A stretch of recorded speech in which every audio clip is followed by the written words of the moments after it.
Modern RPGs are essentially fantasy board games in which all the tacky props and requisite health imagination on your part are replaced by flashy 3D graphics and impenetrable menu screens. Thank goodness for that, eh?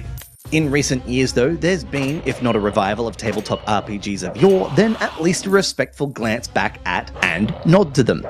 Mighty Dungeons is another example of that. Selecting from half a dozen fantasy hero archetypes, including a warrior, an assassin, and a mage, you embark on a series of self-contained quests.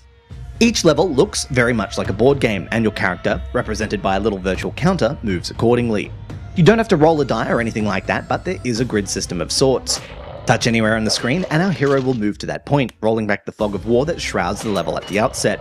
Encounter a door, a chest, a bookcase, or any other object in the game, and you can interact with it with a direct tap.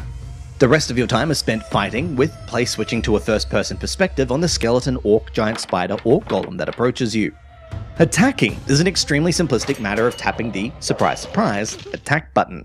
Depending on your character's attack speed, you'll be able to hit the enemy a certain number of times before his turn to hit you back. This is a little too rudimentary and repetitive for its own good, which is especially noticeable when pretty much every level represents a trudge through the stage to collect an object, slay all the enemies, or take on a boss creature. The dev does inject some variety into the battle system through the menu in the bottom half of the screen, which enables you to use healing potions, launch spells, and even change weapons mid-fight. Changing weapons becomes a necessity because each weapon has its own number of hit points, and when these expire, your weapon will be rendered useless until it gets fixed at the blacksmith.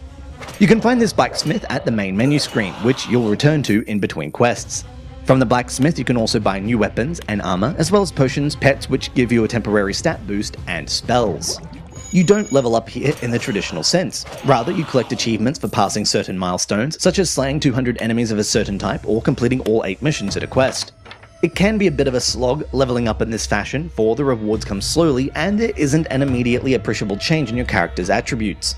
Basically, this is a game for all you grinders out there. Besides the repetition, Mighty Dungeon's biggest issue, somewhat surprisingly, is its technical performance.